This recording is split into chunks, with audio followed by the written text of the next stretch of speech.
कबीले जो मजहब या कोई परिवार हिंदू है चाहे मुसलमान सिख है ईसाई जो मांसाहारी है तो उनके बच्चे जन्म से ही देख रहे हैं कि ये मांस खाना उनके लिए एक गाजर मूली होगी।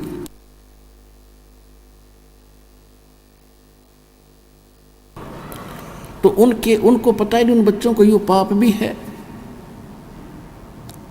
और ये कितना घोर पाप है। आए है अब दूसरे को के बच्चों को खाते हैं। बकरे या बकरी किसी के माँ बाप होते हैं। यदि आप अपने बच्चों को अपने माता पिता को ऐसे काट कर दिखाओ जैसा दर्द आपने हो ऐसा जान बिराने, तो इन बातों से फिर ज्ञान होता। जैसे एक भगत बता रहा था कि मेरा मित्र एक मुसलमान था और उसका फादर इतनी नर्म आत्मा का व्यक्ति था। वो ये कहा करता कि जिस दिन ये लोक वेद बना रखा है इन्होंने मुसलमानों ने और घर पे बकरे को बलि देते हैं, बिस्मिल करते हैं, कलमा पढ़ते हैं, घर लाके एक प्रसाद बनाकर सारे परिवार को खिलाते हैं।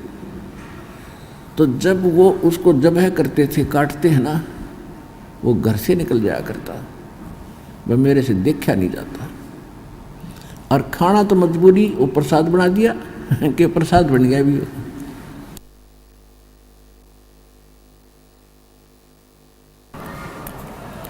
और क्या लोकवेद बना रखा है इन मुल्ला और काजियों ने कि हम बकरे को बेरहमी से नहीं मारते। हिंदू लोग तो झटके से मारते हैं, वो तो बेरहमी से मारते। हम बकरा काटते हैं या गाय काटते हैं, हम भगवान का कलमा पढ़ते हैं, मंत्र जाप करते हैं और उसके पढ़ने से उस बकरे की आत्मा तो स्वर्ग चली जाती है और ये मांस प्रसाद बन जाता है। ऐसा लोक वेद बना रखे।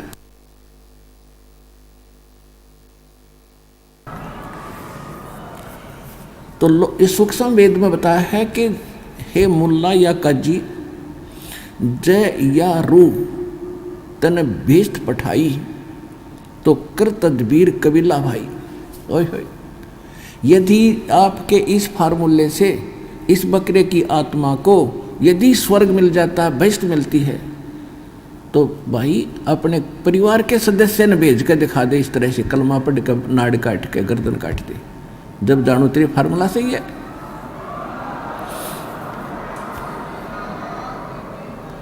कहते एक बकरा, एक मुल्ला मस्जिद में कूके और एक पुकारे बोका, और इनमें कौन स्वर्ग को जागा, हमको लगा है धोखा। क्या कहते हैं कि एक तो मुल्ला मस्जिद में चढ़ के पुकार रहा है, हे अल्लाह अकबर, इस बकरे की रूह को भीष्ट में स्थान देना, औरों को सुना सुना के, जैसे अल्लाह उसके बाप का नौकर है और उसी के आदेश से सब कुछ कर रहा है। हद होगी भाई। और एक बकरा अपनी जान न रो रहा है, मैं मार रहा है, वह काट रहे धीरे धीरे, वह कलमा पढ़ रहे, वो रो रहा है, ला तुम्हारी गर्दन करें कलम, वो कलमा भी पढ़ डाएंगे, सारी बात करेंगे, आज धर गर्दन हमारे पास ला है कल कोई। तो कबीर साहब ये कहा करते थे, ऋषि का उन्होंने विरोध किया था हिंदू और मुसलमानों ने। कहते हैं मांस खावें सो ढेढ़ सब, मद पीवें सो नीच, और कुल की पर दुर्मति पर हरे, नाम राम कहे सो ऊंच, जो नर गोसत खात है प्रत्यक्ष राक्षस जान, और या में संशय है नीचे हिंदू खाओ चाहे मुसलमान। अब कबीर साहब ये कहा करते थे कि एक मुल्ला मस्जिद में कुक है, अल्लाह अकबर, बकरे की रूह को, इस आत्मा को भीष्ट में स्थान देना, और एक वो अपनी जान को बुकरा पुकार रहा है, रो रहा है, मिमा रहा है। तो जिस तरह आप रो रहे हो उसी तरह पुकार रहे हो, बकरा भी रो रहा है। तो हमने तो इनमें कौन स्वर्ग में जागा, हमको लग गया धोखा कि हमने तो ये सब, ये तुम्हारी दोगली बातें हैं, ये तरीका परमात्मा पाने का नहीं है। किसी भी जीव की हिंसा किसी प्रकार कर दो, उसकी तो जान गई। और यदि इतना आसान भिष्ट पाना है तो सबसे पहला काम आप अपने परिवार से सब शुरू करोगे।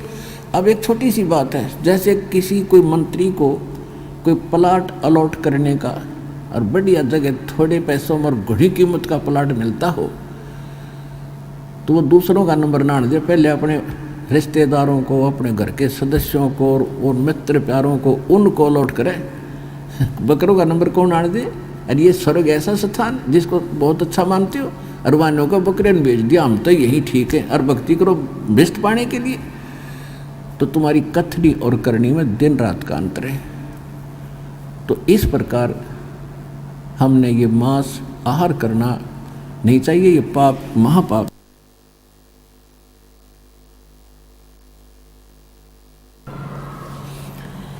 अब ये शराब पीने वाले यहाँ कम से कम भी ये जितने तकरीबन सभी 90% वो भक्त हैं जो लगभग ये सभी विकार किया करते थे, और आज परमात्मा की कृपा से, उनके आशीर्वाद प्रसाद से आत्मा को नफरत होगी, ग्लानि होगी ऐसे घिनौने कर्मों से, रिश्वतखोरी से, चोरी और जारी से, और ये मांस आहार, सुरापान, भांग, तम्बाकू, सुल्फा, गांजा, ये सारी भुक्की वगैरह सब त्याग दी, क्योंकि ये नर आहार नहीं, ये राक्षसों का आहार है। एक शराब पीकर उसके बच्चे बता रहे थे,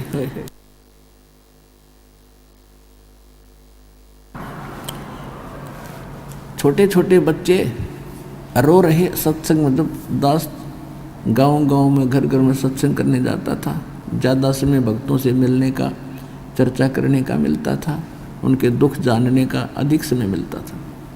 वैसे तो परमात्मा अंतर्यामी है, आप जो भी मनोकामना लेकर आए हो उससे छुपी नहीं। यदि आप मर्यादा से रहोगे और सच्ची सब लगन से भक्ति करोगे, कहते हैं चीटी पायल बाजे पैर साहिब सुनता है सब लहर। आप वैसे भी आकर के लाइन में खड़े होगे और जो तमन्ना आपकी है मालिक से छुपी नहीं, अंतर्यामी सारी जानते हैं। फिर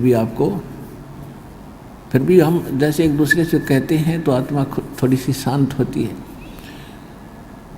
तो वो कहने लगे जी, उनके बच्चे रोने लगे दोनों, एक लड़का था एक लड़की, एक 8 साल का और 10 वर्ष का, 2 लड़कियां थी, एक लड़का 2 लड़की थी। मैं बोला बेटा क्यों रो रही हो? तो उसकी माँ भी रोने लगी, उनकी दादी थी साथ में, कहने लगी इनका बाप ईसा निकम्मा है, बढ़िया नौकरी है, डेली शराब पी का आता है और घर पर खाने को दाने नहीं इसका ये नहीं हो रही है। फिर वो बेटी, दोनों बच्चे तीनों रो रहा कर रुक गए, कहने लगे जो मेरा पापा आता है ना, मेरी माँ को पीटता आते ही, क्योंकि माँ कह देती होगी भाई तू मत पिया कर, और शराब भी न नोटोक दे उसको बाकी नहीं रहती, और उसका फर्ज भी बना कहने का बेचारी का, भाई क्यों नाश कर दिया, तू बच्चे भूखे बैठे हैं, तू टीटी पाक का आ गया। तो रोज़ पीटता उसने नशे में। तो बच्चे कहते हैं पापा आता ना, हम तो चारपाई के नीचे छुप जाते हैं डरते। अरे तेरा गजब भैया, बच्चों को तो पापा का इंतज़ार होना चाहिए, पिताजी आएंगे, कोई केले लाएंगे, कोई फ्रूट लाएंगे, और द्वार पर खड़े पाने चाहिए। और उस राक्षस को देखकर बच्चे रस्सी उस चारपाई के नीचे घुस रहे हैं।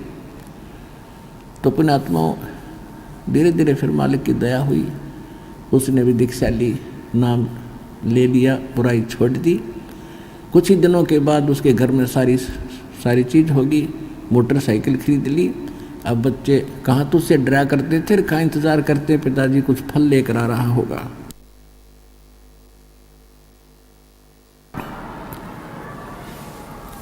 तो फिर वो भक्त कहता है जब उसकी वो शुद्धि में आया, उसकी बुराई छूट गई और इस मनुष्य जीवन में आया वो, तब कहता है जी आप परमात्मा कबीर जी की दया से स्वर्ग तो मेरे घर में इब्बा हो गया, वर्तमान में हो गया। और वह माई भी कह रही थी, और जहाँ आप ले जाने के लिए कह रहे हो वो सतलोक, वो सुख तो फिर न्यारा ही होगा। इस जीवन में हम स्वर्ग तो मेरे घर में आज हो गया, कैर टूट रहा था। अब रोता है वो व्यक्ति, उस गए हुए समय को जो वो गलतियां करता था, तो परमात्मा कहते हैं जब भी समझ में आ जाए इस मनुष्य जीवन के रहते कुछ भी नहीं बिगड़ा है, और फिर लगा है वो भक्ति पर, हो क्या बात की। तो पुण्यात्मा इस ज्ञान से और इस भगवान से और इस सच्चे मंत्र और जाप, इन क्रियाओं से आपका ये जन्म भी सुधरेगा, लोक और परलोक दोनों सुखी होंगे आपके इस सच्चे भगवान की शरण में। आप सुन रहे थे जगत गुरु तत्वदर्शी संत रामपाल जी महाराज जी के मंगल प्रवचन। अधिक जानकारी के लिए विजिट कीजिए हमारी वेबसाइट www.jagatgururampalji.org।